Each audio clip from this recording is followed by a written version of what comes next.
यहाँ पर आए कि परमेश्वर के नाम की महिमा और स्तुति हो। मैं परमेश्वर का बहुत बहुत धन्यवाद देती हूँ कि परमेश्वर ने इस ठंड के मौसम में भी हम लोगों को संभाल के रखा है। मैं प्रभु का धन्यवाद देती हूँ। और जैसे परमेश्वर के वचन में लिखा है कि यदि कोई, परमेश्वर के वचन में लिखा है कि यदि कोई मेरे पीछे आना चाहे तो वो अपने आप से इनकार करे और प्रतिदिन अपना क्रूस उठाकर मेरे पीछे हो ले। और यदि हमें अपने परमेश्वर के पीछे चलना है तो हमें प्रतिदिन अपने उस क्रूस को हमें उठाना है, अपने आप का हमें इनकार करना है। लेकिन आज हम और आप क्या करते हैं, हम कहते हैं कि हम अपनी उन चीज़ों को हम नहीं छोड़ेंगे, हम उन चीज़ों को लेकर परमेश्वर के संग संग चलना चाहते हैं और तभी हम हर बार मतलब हम लोग गिर जाते हैं। लेकिन प्रभु वचन में कहता है कि अपने आप का हमें इनकार करना है और प्रभु की उस सामर्थ को, प्रभु के उस अनुग्रह को लेकर हमें परमेश्वर के पीछे चलना है। जब हम अपने परमेश्वर के अनुग्रह को, परमेश्वर की सामर्थ को लेकर हम चलेंगे तो परमेश्वर हमारी सहायता करेगा, मदद करेगा, क्योंकि परमेश्वर ने वचन में कहा है कि मैं तुझे कभी ना छोड़ूंगा। परमेश्वर पल पल हमारे संग रहता है।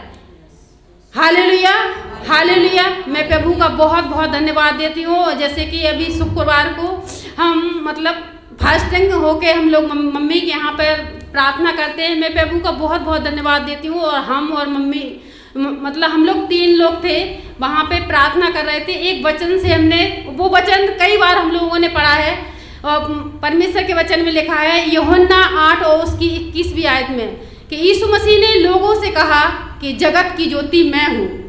और हालेलुया, यूहन्ना 8 और उसकी 12वीं आयत में लिखा है, यीशु ने फिर लोगों से कहा कि जगत की ज्योति मैं हूँ, जो मेरे पीछे हो लेगा वह अंधकार में ना चलेगा परंतु जीवन की ज्योति पाएगा। Hallelujah, hallelujah.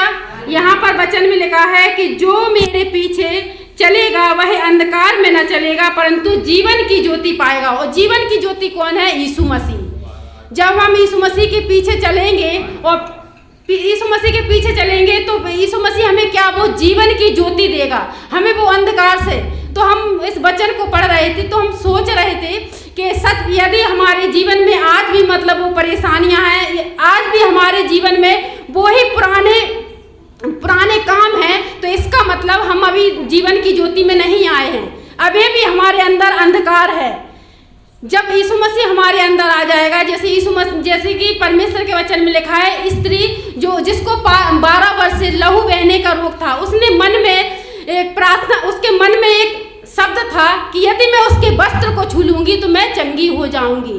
तो ऐसे ही तो मतलब उस दिन मैं मतलब सोच रही थी, तो मैंने कहा प्रभु, सच में प्रभु यदि आप चाहें तो मुझे इन चीज़ों से जो बार बार हमें अटैक करती हैं, जो बार बार हम मतलब प्रार्थना में भी रहते हैं और हम संसार की बातों को भी हम सोचते हैं कि घर परिवार मेरा हो जाए, ये चीज़ हमारी हो जाए, ये चीज़ हो जाए, लेकिन प्रभु ने क्या कहा कि यदि तुम मेरे पीछे आना चाहो तो हमें अपने आप का, उन चीज़ों का जो हमें बार बार हमें गिराती हैं, उन चीज़ों का हमें इनकार करना पड़ेगा।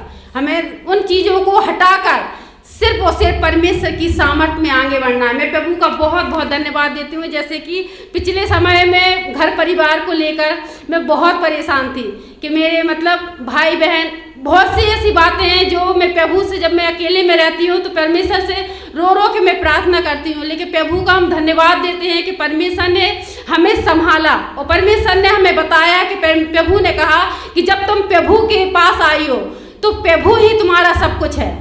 और जब हम परमेश्वर में आगे बढ़ेंगे तो ये, क्योंकि पहला स्थान हमें अपने परमेश्वर को देना है, और जब हम अपने परमेश्वर को पहला स्थान देंगे, प्रभु ही मेरा भाई है, प्रभु ही मेरी बहन है, सारे रिश्ते नाते जब अपने परमेश्वर को हमें बनाएंगे तो ये तो अपने आप आएंगे। मैं प्रभु का धन्यवाद देती हूँ। उस दिन से मैंने सारी चिंताएं सब अपने परमेश्वर पर डाल दी। अब मैं मतलब किसी चीज़ की लेकिन ज़्यादातर मैं हमेशा सोचती थी मेरा एक भाई है, लेकिन उस दिन से मैंने सारी बातों को, सारे रिश्ते नातों को एक तरफ मैंने कहा सिर्फ प्रभु तू ही मेरा है, यदि तू मेरे संग है तो ये सब है। उस दिन से बस मैं कभी कभी मेरे पति से भी मेरा झगड़ा हो जाता था तो मैं मतलब निराश हो जाती थी, लेकिन अब मैं कहती हूँ कोई मेरे साथ हो या ना हो, लेकिन प्रभु तू मुझसे दूर मत जाना, तू मेरे संग रहना। परमेश्वर यदि तू चाहे तो मुझे आगे बढ़ा, तू चाहे तो मुझे अपनी सामर्थ से अपने लिए उठाकर हमें खड़ा कर। प्रभु मुझे सिर्फ और सिर्फ आपका साथ चाहिए और मुझे किसी का साथ नहीं चाहिए। मैं प्रभु का बहुत बहुत धन्यवाद देती हूँ और मैं यही प्रार्थना करती हूँ कि परमेश्वर, मैं अभी तक अपनी मर्जी से चली, कई काम मैंने अपनी मर्जी से किए हैं। 2022 में भी मैंने बहुत सी गलतियाँ की। मैंने ये नहीं कहती कि मैंने पाप नहीं किया या मैंने गलती नहीं की, कोई ऐसा काम नहीं किया जो परमेश्वर को दुख देने के लिए नहीं है। मैंने किए हैं, मुझसे हुए हैं, उसके लिए मैं परमेश्वर से माफ़ी मांगती हूँ। और मैंने लास्ट में रो रो के बहुत दुआ की कि प्रभु एक बार फिर से मुझे उठाकर खड़ा कर, और मैं सिर्फ और सिर्फ अब आज से मैं आपके पीछे चलना चाहती हूँ। और परमेश्वर ने सच में लास्ट में मुझसे पवित्र आत्मा के द्वारा बात किया। परमेश्वर ने एक बार फिर से मुझे नए सिरे से उठाकर खड़ा किया। और मैं यही चाहती हूँ कि 2023 में परमेश्वर ने 2022 में हमारी गलतियों को हमें एहसास कराया कि सच में मैंने गलतियाँ की हैं।